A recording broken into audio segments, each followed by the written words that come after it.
A'udzubillahi minasyaitonirrajim. Bismillahirrahmanirrahim. Assalamualaikum warahmatullahi wabarakatuh. Alhamdulillahirabbil alamin wassalatu wassalamu ala asyrafil anbiya'i wal mursalin wa ala alihi wa sahbihi wa man tabi'ahum bi ihsan ila yaumiddin. Rabbi shrah li sadri wa yassir li amri wahlul 'uqdatam min lisani yafqahu qawli. Subhanaka la ilma lana illa ma 'allamtana innaka antal alimul hakim. Wala hawla wala quwwata illa billahil aliyyil azim, amma ba'du. Alhamdulillah, ini adalah siri yang ke-21 kuliah ilmu usul fiqh menggunakan kitab Al-Wajiz fi Usulul Fiqh karangan Dr. Abdul Karim Zaidan. Dan pada malam ni insya-Allah kita akan menyentuh berkenaan tajuk al-mahkum fihi. Al-mahkum fih. Jadi setelah kita mengetahui tentang al-hukmu dan definisi serta pembahagian aqsamul hukmi, kemudian dalam kuliah yang lepas kita telah pun menyentuh berkenaan dengan al-hakim, iaitu asy-syari' ataupun Allah Subhanahu wa taala, dan pada malam ni kita akan menyentuh berkenaan dengan tajuk al-mahkum fih. So kita akan tengok apakah yang dimaksudkan dengan al-mahkum fih ini. Baik, al-mahkumu fihi huwa ma ta'allaqa bihi khitabush syari' wa huwa la yakunu illa fi'lan إذا كان خطاب الشارع حكما تكليفيا.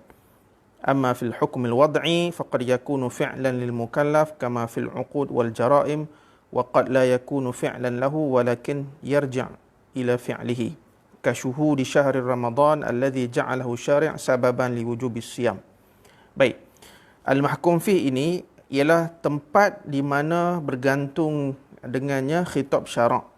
Jadi kalau kita masih ingat definisi al-hukmu tu, khitabullah ta'ala al-muta'alliq bi af'alil mukallafin, iaitu khitab Allah, kalam Allah, iaitu nas-nas al-Quran dan hadis Rasulullah sallallahu alaihi wasallam yang berkaitan dengan af'al al-mukallafin. Jadi af'al mukallafin itulah yang dimaksudkan dengan al-mahkum fi, iaitu perkara yang dihukumkan padanya. Jadi dalam perbincangan ilmu usul fiqh ini, ia berkaitan dengan perbuatan mukallaf. Siapakah yang dikatakan mukallaf itu? Mukallaf ialah orang yang al-balighu al-aqilu, orang yang baligh dan akal fikirannya adalah waras. Jadi apa sahaja perbuatan dan tindakan yang dibuat oleh seseorang mukallaf, maka perbuatannya itu ada hukumnya tersendiri. Dan perbuatan ataupun af'al mukallafin itulah yang dinamakan al-mahkum fih. Kan? Jadi perkara yang ada kaitan khitab syarak, khitab syarak ni maksudnya nas-nas al-Quran ataupun hadis yang berkaitan dengan apa-apa perbuatan mukallaf, maka perbuatan itu dinamakan sebagai al-mahkum fih. Jadi al-mahkum fih ini ataupun perbuatan mukallaf ini pula, kalau dalam hukum taklifi, dia akan berkaitan dengan perbuatan seseorang mukallaf, kan? Contoh apa? Contoh kalau kita sembahyang, kita solat. Solat itu adalah perbuatan, maka perbuatan kita itu dinamakan al-mahkum fih yang mempunyai hukum hakam tersendiri. Kalau kita minum arak contohnya, kita buat dosa, maka minum arak itu adalah satu perbuatan di mana perbuatan kita itu al-mahkum fih itu ada hukumnya yang tersendiri, iaitu haram. Begitulah juga contoh-contoh yang lain. Okey, itu dalam kalau berkaitan dengan hukum taklifi. Dalam bab hukum wad'i, di mana kita tahu hukum wad'i ini adalah tidak semestinya berkaitan dengan perbuatan mukallaf. Sebab hukum wad'i ini terbahagi kepada dua. Ada perkara yang berkaitan dengan perbuatan mukallaf, iaitu dalam kemampuan seseorang itu untuk buat, dan kategori kedua hukum wad'i ini dia tidak berkaitan ataupun tidak ada di luar kemampuan manusia, sebab ia adalah urusan Allah Subhanahu wa taala, tetapi ia ada kaitan dengan perbuatan manusia dari sudut yang lain. Okay, sebab itulah amma fil hukmil wad'i faqad yakunu fi'lan lil mukallaf. Kadang-kadang al-mahkum fi itu adalah perbuatan si mukallaf. Contohnya dia berjual beli. Dan berjual beli ini adalah sebab kepada pemilikan harta benda, kan? Dan juga jenayah apabila seseorang itu melakukan jenayah tertentu, maka perbuatan itu sebagai sebab kepada berlakunya hukum hudud. Kalau ia melibatkan hukum hudud, contoh macam mencuri dan sebagainya. Baik. Waqad la yakunu fi'lan lahu.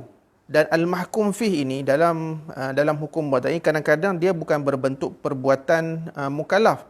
Tetapi walakin yarji'u ila fi'li. Tetapi al-mahkum fih itu dia kembali ataupun berkait juga dengan perbuatan mukallaf dari sudut yang lain. Contoh apa? Contoh menyaksikan bulan Ramadan, anak bulan kan. Jadi anak bulan ni dia bukan kuasa ataupun dalam kemampuan manusia nak kontrol. Kan kita nak tentukan, kita nak ambil kuti atas meja pergi letak dekat langit dan sebagainya, bukan urusan kita, bukan kemampuan kita. Terbitnya ataupun keluarnya anak bulan itu urusan Allah Subhanahu Wa Taala. Tetapi ataupun dengan terzahirnya anak bulan pada bulan Ramadan itu, dia berkaitan dengan perbuatan manusia, perbuatan mukallaf, iaitu dari segi puasa. Puasa kemampuan manusia untuk buat. Tetapi anak bulan, dia bukan kuasa manusia untuk menentukan. Jadi, walaupun begitu, kita panggil tulung al-hilal itu, terbitnya anak bulan itu, sebagai al-mahkum fih juga. Kan? Okey, jadi anak bulan itu dia bukan perbuatan mukallaf, namun berpuasa itu adalah perbuatan yang mampu dalam kemampuan mukallaf untuk buat. Kan? Okey. Jadi al-mahkum fih ini juga istilah yang lain kadang-kadang disebut sebagai al-mahkum bih. Al-mahkum bihi, tetapi istilah yang lebih tepat sebenarnya dinamakan al-mahkum fihi. Kan? Perkara yang dihukumkan padanya. Yakni perkara yang dihukumkan padanya itu adalah fi'lul mukallaf dalam hukum taklifi, dan dalam hukum wad'i kadang-kadang ia fi'lul mukallaf dan kadang-kadang ia bukan fi'lul mukallaf tetapi yarji' ila fi'lul mukallaf. Baik. Kita bagi contoh. Faqauluhu ta'ala wa atuz zakah, yang bermaksud dan tunaikan zakat. Kan? Ini adalah kewajipan yang diistimbatkan daripada ayat Al-Quran ini, dan kewajipan ini berkaitan dengan satu bentuk perbuatan mukallaf, iaitu pemberian ataupun pengeluaran zakat. Maka ayat ini bermaksud wajib mengeluarkan zakat. Jadi kita bayar zakat itu, sama ada bayar zakat online ke, kita pergi kaunter ke, itu perbuatan kita. Dan perbuatan kita itu ada hukumnya, di mana membayar zakat berdasarkan ayat ini kita istimbat hukumnya adalah wajib.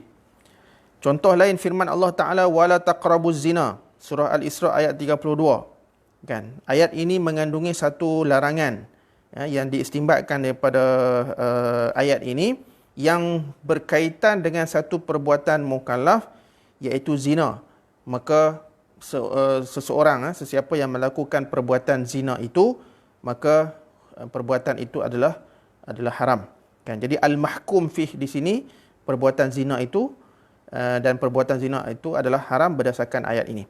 Contoh lain, ini kita bincang bab al-mahkum fih. Yang bila sebut al-mahkum fih, kita cuba faham bahawa itu adalah fi'lul mukallaf. Kan? Fi'lul mukallaf ini yang kita bincang dalam hukum taklifi itu.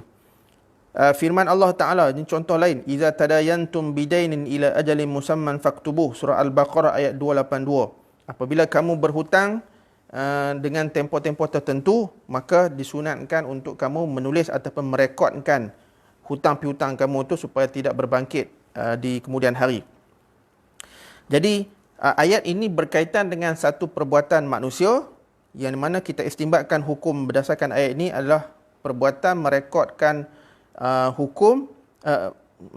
perbuatan merekodkan hutang adalah hukumnya sunat. Faktubuh di situ walaupun kita panggil fi'il amar, tetapi ia adalah arahan yang berbentuk sunat sahaja, bukannya wajib.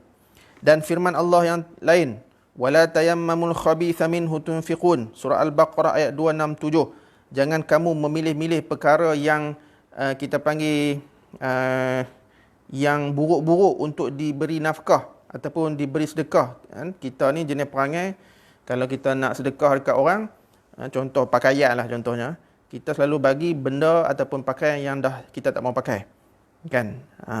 Jadi dalam ayat ini, satu bentuk perbuatan iaitu memilih-milih perkara yang buruk untuk diberi nafkah ataupun diberi sedekah itu diistimbatkan hukum dalam ayat ini, hukumnya adalah makruh. Jadi al-mahkum fih di sini adalah hukumnya makruh. Kemudian firman Allah Taala yang lain, fa idza qudiyatis salatu fantashiru fil ard, surah al-jumuah ayat 10. Apabila selesainya solat di sini, solat Jumaat, maka bertebaranlah kamu di muka bumi untuk mencari rezeki.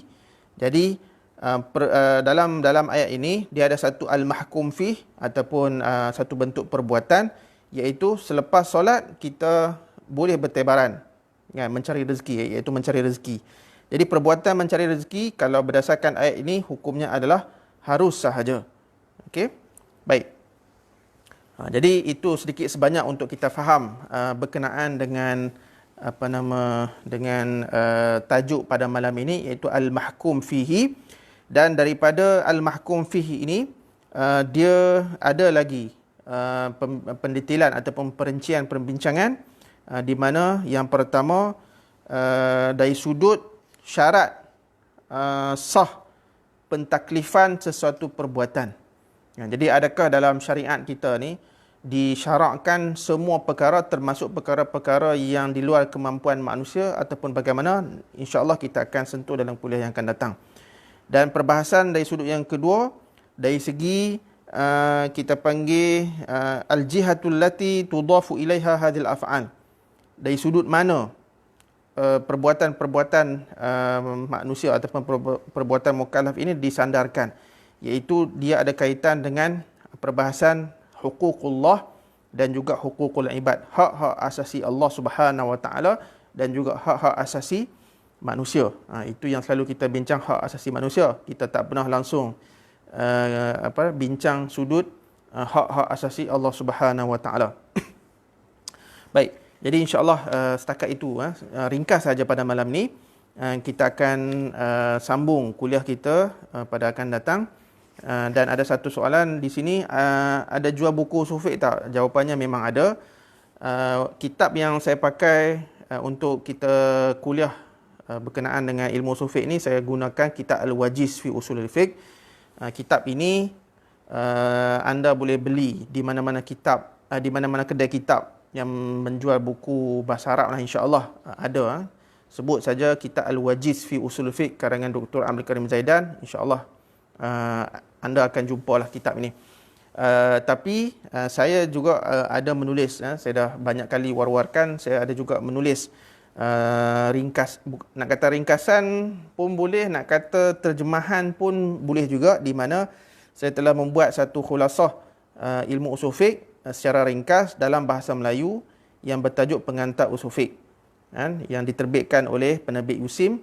Dan sesiapa yang ingin mendapatkan kitab Pengantar Usul Fiqh ini boleh berhubung dengan saya. Cuma kita dalam tempoh ataupun fatrah perintah kawalan pergerakan ini, jadi sebarang pembelian terpaksa ditangguhkan sehinggalah perintah ini berakhir. Jadi insya-Allah sesiapa yang ingin mendapatkan buku Pengantar Usul Fiqh ini dalam bahasa Melayu, Pengantar Usul Fiqh, untuk memahami gambaran secara kita panggil secara basic lah, secara asas berkenaan dengan apakah yang dimaksudkan dengan ilmu usul fiqh, bolehlah berhubung dengan saya sendiri. Boleh PM saya, boleh call saya, ataupun boleh tengok juga di laman web qthome.com, qtiehome.com, qthome.com, ataupun juga boleh cari dalam Shopee, kan? Tengok Shopee, tulis Pengantar Usul Fiqh, insya-Allah keluar buku yang berwarna biru tersebut. Itu adalah buku tulisan saya berkenaan dengan ilmu usul fiqh. Jadi insya-Allah kita akan jumpa dalam kuliah yang akan datang. Semoga apa yang baik itu datang daripada Allah Subhanahu Wa Taala, apa yang kurang itu datangnya daripada diri saya. Aqulu qawli hadza wa astaghfirullah azim li wa lakum. Wassalamualaikum warahmatullahi wabarakatuh.